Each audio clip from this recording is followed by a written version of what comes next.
Warga Jalan Darmo Indah Selatan, Kecamatan Tandes, Surabaya, Jawa Timur, akhir Juli 2024 lalu digegerkan dengan penemuan sesosok mayat wanita di dalam sebuah rumah kontrakan. Saat ditemukan, tubuh korban tertelungkup di atas anak tangga rumah dengan leher terjerat kabel charger laptop. Ada dugaan korban tewas akibat bunuh diri. Setelah dilakukan penyelidikan mendalam, dugaan korban tewas akibat bunuh diri akhirnya terbantahkan. Dari hasil otopsi tim forensik, wanita bernasib malang ini dinyatakan sebagai korban pembunuhan. Adalah Sandra Devita. Bagian leher wanita berusia 30 tahun ini sengaja dililitkan kabel charger laptop oleh pelaku agar seolah-olah ia tewas bunuh diri.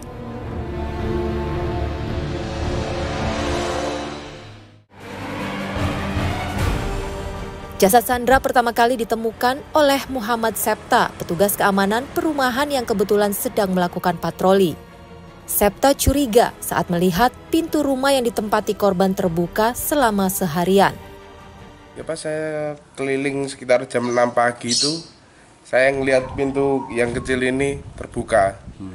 Habis gitu, saya masih timbul kecurigaan sedikit lah, soalnya nggak pernah terbuka sama sekali. Habis gitu, sekitar jam 12 siang saya keliling lagi, masih terbuka. Jadi saya udah tambah curiga lah.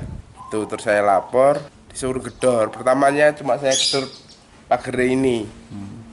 Gedor pagar nggak ada yang keluar, terus saya manggil teman saya. Habis gitu datang ke sini, ngedor yang pintu utama, pintu dalam. Yang utama saya gedor juga nggak ada orang yang yang ngerespon. Karena curiga tak ada yang merespon dari sang penghuni, Septa akhirnya masuk bersama 3 rekannya dengan disaksikan sejumlah warga. Pertama masuk itu ada 2 kamar utama itu, dan posisi pintu kebuka semua. Masuk ngecek nggak ada. Habis itu saya ke arah belakang, arah tangga. Habis itu saya ngelihat ke atas, korban udah di atas tangga itu. Posisinya gimana waktu itu, Mas? Posisinya kayak tengkurap gitu, Mas. Kayak tangan sama kakinya ngejuntai ke bawah gitu. Terus di badannya ada apa itu? Mungkin apa? Kalau saya lihat itu di sekitaran punggung sini, leher, ada kayak kabel USB gitu, Mas.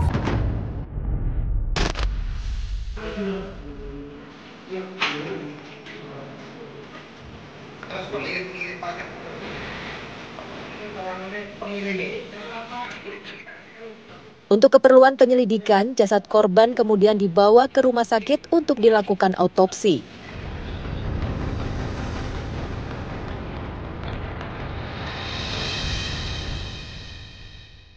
Mengumpulkan informasi dan sejumlah alat bukti, polisi akhirnya mencurigai salah satu keluarga korban yang diduga kuat sebagai pelaku pembunuhan. Kita sudah mengamankan calon tersangka. Kemudian dari keterangan yang diberikan, hari ini kita melaksanakan prarekonstruksi. Dan kemudian setelah ini kita akan melaksanakan gelar perkara. Calon tersangka itu masih saudara atau kerabat atau teman atau bagaimana? Masih keluarga. Motifnya apa dan motifnya? Motifnya sementara adanya cekcok antar keluarga. Diduga ini nanti pembunuhan, makanya setelah melaksanakan prarekon, kita akan melakukan gelar perkara. Ditemukan apa aja nanti dalamnya? Ada banyak bukti-bukti petunjuk yang baru sudah kita temukan semua untuk mendukung alibinya dari calon tersangka.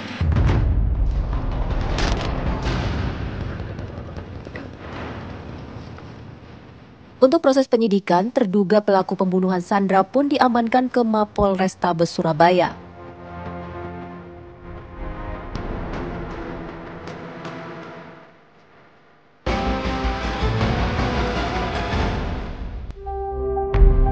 Tubuhnya gempal dan tegap. Di bagian lengannya terlihat tato bergambar ular. Tak disangka, ternyata ia merupakan seorang wanita.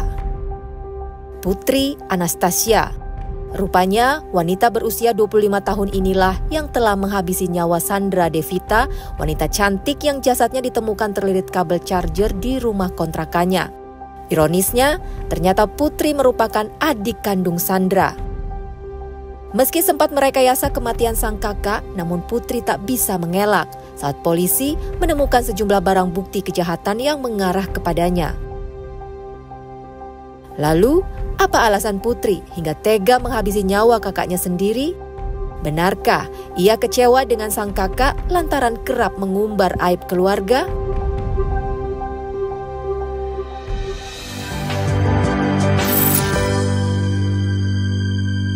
Putri Natasha, pelaku yang telah menghabisi nyawa kakaknya Sandra Devita, ternyata bekas petarung MMA. Dengan teknik kuncian di bagian leher, Sandra pun akhirnya rebah di lantai dan tewas seketika. Siapa sangka Sandra Devita tewas begitu mengenaskan di tangan adiknya sendiri, Putri Natasha. Dan pada saat kejadian, sejumlah petugas keamanan sama sekali tak ada yang melihat kedatangan Putri saat ia melakukan aksi kejahatannya itu. Sementara itu, pada Minggu malam sekitar pukul 19:21, 2 hari sebelum ditemukan tewas, aktivitas Sandra sempat terekam kamera pengintai atau CCTV pos jaga perumahan. Saat itu, Sandra yang mengendarai sepeda motor melaju ke arah luar perumahan.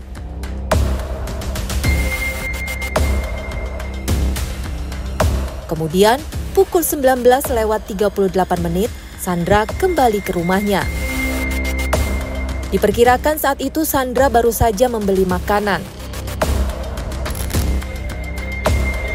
Dan setelah itu, Sandra tak terlihat lagi sampai akhirnya ia ditemukan tewas di rumah kontrakannya. Tak berselang lama, sang adik Putri Natasha akhirnya tertangkap dan ditetapkan sebagai tersangka. Jam-jam kegiatan mulai tanggal 29 sampai 30, ternyata ada rekaman CCTV wajah Putri ke situ.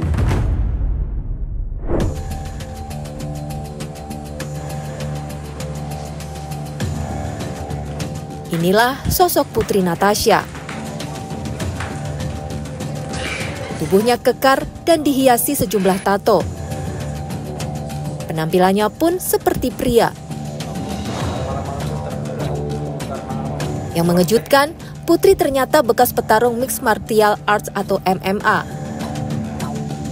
Pantas saja sang kakak terkapar tak berdaya setelah Putri menggunakan teknik kuncian di bagian leher. Kita cekcok bentar, terus dia ninggal saya ke dapur, terus kita cekcok lagi, yaitu di situ aku melakukan penguncian itu di leher sampai nggak sadar kalau dia nggak bisa nafas. Waktu aku melakukan teknik penguncian itu, dia masih tetap bawa pisau sama bilang, ayo bunuh aku, ayo bunuh aku. Di situ dia semakin gerak. Jadi refleks penguncian tanganku itu semakin kuat ke dia sampai aku nggak tahu, sampai akhirnya dia lemas. Yang menjadi pertanyaan, kapan Putri datang ke rumah sang kakak sampai-sampai tidak terpantau di CCTV pos jaga perumahan.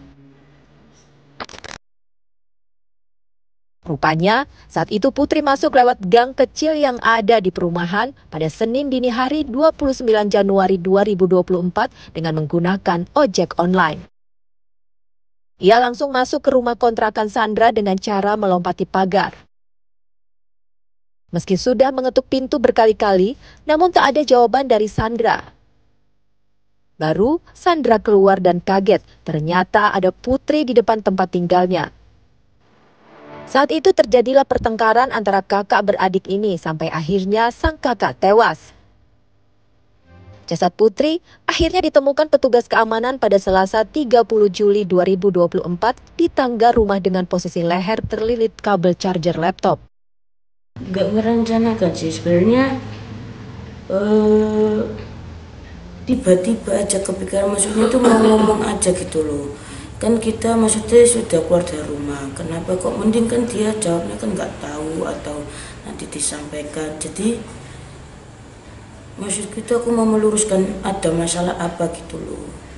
Terus sama juga waktu itu juga kebetulan lagi banyak problem juga kan aku, jadi ya nggak bisa berpikir dengan jernih aja waktu itu, cuma mau ketemu. Mungkin pemikiranku itu kita cuma akan tengkar biasa kayak biasanya, kayak dulu kita tengkar teriak-teriakan atau mungkin kita elok-elokan. Aku nggak berpikirnya sampai dia kayak gitu. Usai melumpuhkan Sandra dengan teknik kuncian di bagian leher, Putri baru sadar jika perbuatannya itu sangat fatal. Putri pun panik saat melihat kakak rebah di lantai. Itu aku sempat mikir apa aku telepon ambulans ya, atau aku minta tolong warga sekitar. Cuman aku takutnya itu mama itu mikirnya gimana-gimana gitu loh. Padahal niatku nggak mau melakukan hal seperti itu. Sampai akhir terbersit di benak Putri untuk merekayasa perbuatan kriminalnya. Pemikiranku sebenarnya biar kelihatannya kan bunuh diri. Cuman karena aku takut DE memang masih hidup dan aku juga nggak tega gitu lihat DE tergantung gitu. Maksudku supaya mungkin DE masih hidup, DE bisa ngelepas itu terus keluar. Makanya kan lilitannya kan nggak aku kencangkan di dekat leher, aku kasih space untuk dia gerak atau nafas atau mungkin DE kalau masih hidup ngelepas kayak gitu. Sandra akhirnya tewas. Putri yang diliputi kepanikan kemudian meninggalkan kakaknya begitu saja. Aku sebelum meninggalkan dia, ketika habis nali, aku sempat bilang sama dia, kalau misalnya kau masih hidup, laporkan aja, nggak apa-apa, aku pasti tanggung jawab. Tapi kalau misal udah meninggal, aku minta maaf, aku gak sengaja, aku bilang gitu sama dia. Menyesal pasti, sampai sekarang pun, kalau malam itu, harusnya itu, aku nggak sampai sejauh itu, maksudnya meskipun dia hidup nanti trauma karena gitu kan, itu seenggaknya dia masih hidup gitu loh. Harusnya aku melaporkan biar dia itu dapat pertolongan pertama, dia masih hidup, dan nggak buat mamaku itu sedih sampai sekarang gitu, meskipun dia kayak gitu orangnya.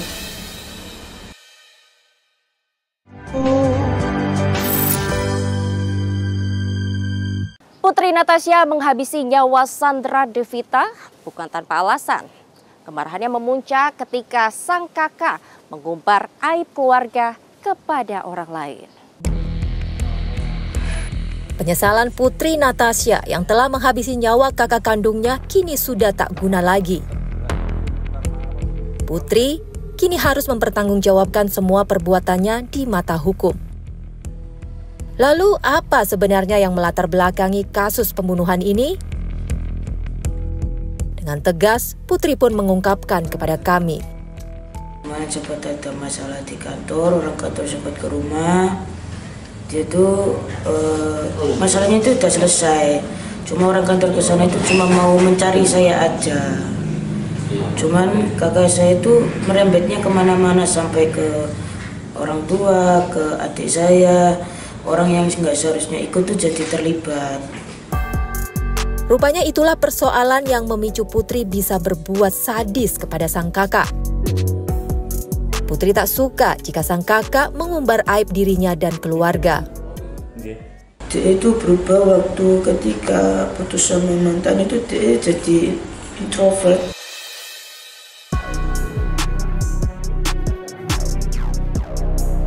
Untuk melengkapi berita acara pemeriksaan, Polrestabes Surabaya pun menggelar proses rekonstruksi kasus pembunuhan Sandra. Tersangka Putri pun memerankan langsung 56 adegan. Mulai dari ia datang ke tempat tinggal Sandra hingga akhirnya ia mengeksekusi sang kakak.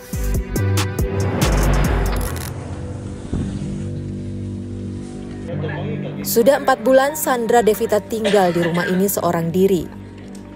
Sebelumnya, rumah ini ditempati oleh Sandra bersama ibu dan kedua adiknya Putri Natasha dan Okta. Selama tinggal bersama, rupanya Sandra sering terlibat perselisihan dengan ibu dan kedua adiknya. Sampai akhirnya 4 bulan yang lalu, ibu dan kedua adiknya memilih untuk keluar dari rumah dan mengontrak di tempat lain. Mulai keributan itu bulan Februari, bulan 2. Iya, bulan 2 dia ribut itu, mulai ribut. Terus mamanya bilang, ya udah kamu sendiri aja mandiri, belajar mandiri, mama tak cari kontrakan lain sama adikmu. Mamanya bilang gitu. Ke saya juga bilang gitu. Apa menjadi penyebabnya mereka pindah rumah itu? Penyebabnya hanya selisih paham aja kok. Selisih paham itu penyebabnya itu. Nggak ada penyebab yang bagaimana nggak ada. Kompak kok itu, Mas. Iya, kompak. Itu kontrak rumah itu aja urunan apa gitu, urunan sama anak-anaknya kok. Sejak ayahnya meninggal, kehidupan keluarga Sandra memang kacau. Mereka tak akur. Bahkan, menurut Putri, sikap Sandra kepada sang ibu pun dirasa sangat keterlaluan.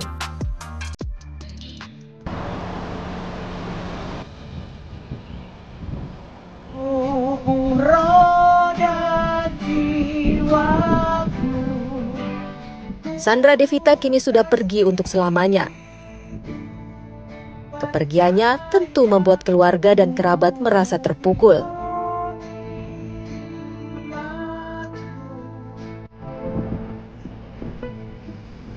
Apalagi Sandra tewas di tangan adik kandungnya sendiri, Putri Natasha.